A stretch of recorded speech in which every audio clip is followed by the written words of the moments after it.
السلام علیکم ناظرین حضرات، آپ دیکھ رہے ہیں اسٹوری آف پروفٹ ابراہیم علیہ السلام کے بارے میں prophet series HTF Islamic story. بسم اللہ الرحمن الرحیم۔ حضرت ابراہیم علیہ السلام کا ذکر قرآن پاک میں رشد و ہدایت کا پیغام، چونکہ ابراہیمی ملت کا پیغام ہے، اس لیے قرآن پاک میں جگہ جگہ حضرت ابراہیم علیہ السلام کا ذکر کیا گیا ہے،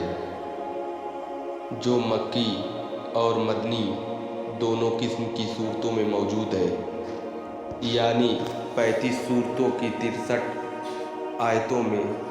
حضرت ابراہیم علیہ السلام کا ذکر ملتا ہے۔ حضرت ابراہیم کے والد کا نام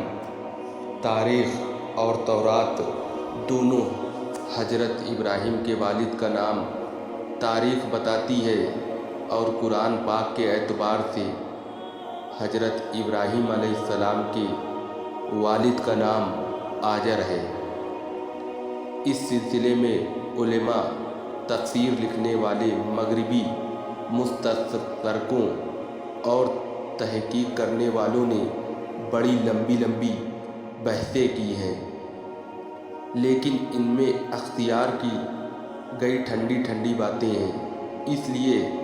کہ قرآن مجید نے جب کھول کر آجر کو اب ابراہیم علیہ السلام کا باپ کہا ہے، یا اس سے بھی آگے بڑھ کر قرآن مجید میں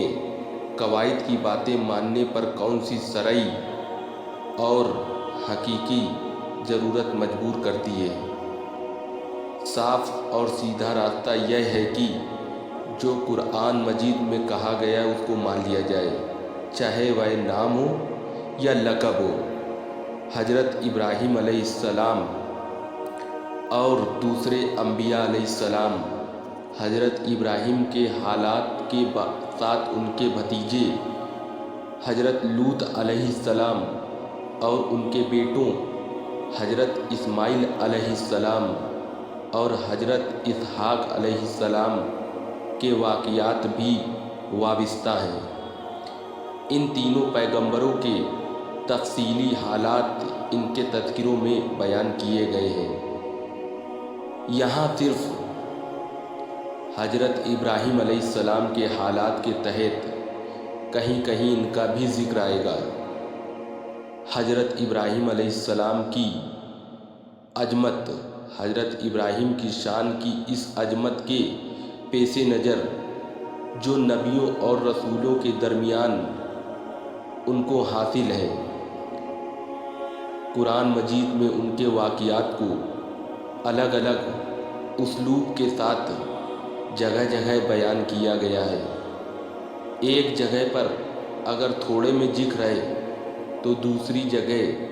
تفصیل سے تذکرہ کیا گیا ہے، اور کچھ جگہوں پر ان کی شان اور خوبی کو سامنے رکھ کر ان کی شخصیت کو نمایاں کیا گیا ہے۔ تورات یہ بتاتی ہے کہ حضرت ابراہیم عراق کے قصبہ ار کے باشندے تھے اور اہل فدان میں سے تھے، یعنی یہ جگہ عراق کی بابل میں تھی،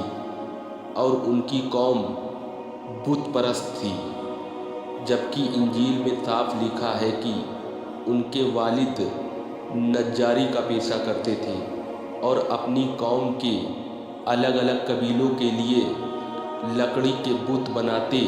اور بیچا کرتے تھے، مگر اللہ نے حضرت ابراہیم علیہ السلام کو بچپن سے ہی حق کی بصیرت اور رشد و ہدایت عطا فرمائی، اور وہ یہ یقین رکھتے تھے کہ بت نہ دیکھ سکتے ہیں، نہ سن سکتے ہیں، اور نہ کسی کی پکار کا جواب دے سکتے ہیں، اور نہ نفع و نقصان کے ان سے کوئی واسطہ ہے، اور نہ لکڑی کے کھلونوں اور دوسری بنی ہوئی چیزوں کے اور ان کے بیچ کوئی فرق ہے اور امتیاز ہے۔ وہ صبح و شام آنکھ سے دیکھتے تھے کہ ان بے جان مورتیوں کو میرا باپ اپنے ہاتھوں سے بناتا ہے اور گڑھتا رہتا ہے اور جس طرح اس کا دل چاہتا ہے ناک کان آنکھیں ہاتھ بنا دیتا ہے اور پھر خریدنے والوں کے ہاتھ بیچ دیتا ہے، تو کیا یہ خدا ہو سکتے ہیں یا خدا جیسے یا خدا کے برابر ہو سکتے ہیں؟ حضرت ابراہیم علیہ السلام نے جب یہ دیکھا کہ قوم بت پرستی، ستارہ پرستی اور مظاہر پرستی میں ایسی لگی ہوئی ہے کہ خدائے برتر کی قدرت مطلقہ اور اس کے ایک ہونے اور صمد ہونے کا تصور بھی ان کے دلوں میں باقی نہ رہا، اور اللہ کے ایک ہونے کے عقیدے سے زیادہ کوئی تعجب کی بات نہیں رہی۔ تب اس نے اپنی ہمت چست کی اور ذات واحد کے بھروسے پر ان کے سامنے دین حق کا پیغام رکھا اور اعلان کیا، اے قوم، یہ کیا ہے جو میں دیکھ رہا ہوں کہ تم اپنے ہاتھ سے بنائے ہوئے بتوں کی پرستش میں لگے ہوئے ہو؟ کیا تم اس قدر غفلت کے خواب میں ہو کہ جس بے جان لکڑی کو اپنے ہتھیاروں سے گڑھ کر مورتیاں تیار کرتے ہو، اگر وہ مرضی کے مطابق نہ بنے تو اس کو توڑ کر دوسرے بنا لیتے ہو، پل بنا لینے کے بعد پھر انہی کو پوجنے اور نفع نقصان کا مالک سمجھنے لگتے ہو؟ تم اس خرافات سے باز آ جاؤ، اللہ کی توحید کے نظم گاؤ اور اس ایک ہی حقیقی مالک کے سامنے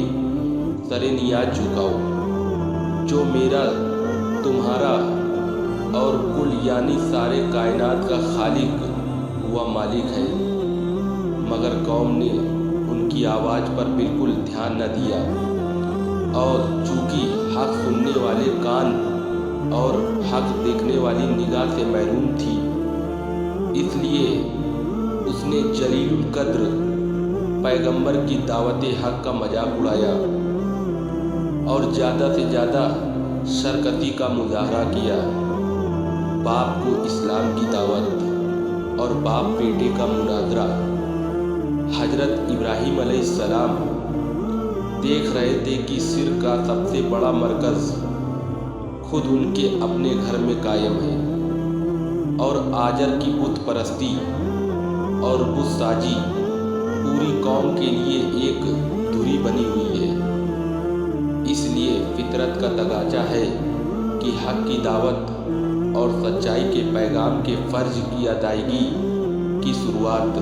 گھر سے ہی ہونی چاہیے۔ اس لیے حضرت ابراہیم نے سب سے پہلے اپنے والد آجر ہی کو مخاطب کیا اور فرمایا، اے باپ، خدا پرستی اور معرفت الہی کے لیے جو راستہ تو نے اپنایا ہے اور جسے آپ باپ دادا کا پرانا راستہ بتاتے ہیں، یہ گمراہی اور باطل پرستی کا راستہ ہے۔ سیدھا راستہ راہ حق صرف وہی ہے جس کی میں دعوت دے رہا ہوں۔ اے باپ، توحید ہی نجات کا سچا راستہ ہے، نہ کہ تیرے ہاتھ کے بنائے گئے بتوں کی پوجا اور عبادت۔ اس راہ کو چھوڑ کر حق اور توحید کے راستے کو مضبوطی کے ساتھ اختیار کر لو، تاکہ تجھ کو اللہ کی رضا اور دنیا اور آخرت کی سعادت حاصل ہو۔ مگر افسوس کہ آجر پر حضرت ابراہیم علیہ السلام کی نصیحتوں کا بالکل کوئی اثر نہیں ہوا، بلکہ حق قبول کرنے کے بجائے آجر نے بیٹے کو دھمکانا شروع کیا۔ کہنے لگا کہ ابراہیم، اگر تو بتوں کی برائی سے باز نہ آئے گا، اگر تو نے میرے بتوں کو برا بھلا کہا تو میں تجھ کو پتھر مار مار کر ہلاک کر دوں گا۔ حضرت ابراہیم نے جب یہ دیکھا کہ معاملہ حد سے آگے بڑھ گیا ہے، اور ایک طرف اگر باپ کے احترام کا مسئلہ ہے تو دوسری طرف فرض ہے کہ ادائیگی حق کی حمایت اور اللہ کے حکم کی اطاعت کا سوال ہے۔ تو انہوں نے سوچا اور آخر وہی کیا جو ایسے اونچے انسان اور اللہ کی جلیل القدر پیغمبر کے سائنے شان تھا۔ انہوں نے باپ کی سختی کا جواب سختی سے نہیں دیا اور حقیر سمجھنے اور جلیل کرنے کا رویہ نہیں برتا، بلکہ نہیں لطف و کرم اور اچھے اخلاق کے ساتھ یہ جواب دیا: اے باپ، اگر میری بات کا یہی جواب ہے تو آج سے میرا تیرا سلام ہے۔ میں اللہ کے سچے دین اور اس کے پیغام حق کو نہیں چھوڑ سکتا، اور کسی حال میں بتوں کی پرستش نہیں کر سکتا۔ میں آج تجھ سے جدا ہوتا ہوں، مگر غائبانہ بارگاہ الہی میں تیرے لیے بخشش کا طلب کرتا رہوں گا تاکہ تجھ کو ہدایت نصیب ہو اور تو اللہ کے عذاب سے نجات پا جائے۔ قوم کو اسلام کی دعوت۔ اور اس نے مناظرہ باپ اور بیٹے کے درمیان جب میل کی کوئی شکل نہیں بنی اور آجر نے کسی طرح ابراہیم کی رشد و ہدایت کو قبول نہ کیا، تو حضرت ابراہیم نے آجر سے جدائی اختیار کر لی اور اپنی حق کی دعوت اور رسالت کے پیغام کو پھیلا دیا، اور اب صرف آجر ہی مخاطب نہ رہا بلکہ پوری قوم کو مخاطب بنا لیا۔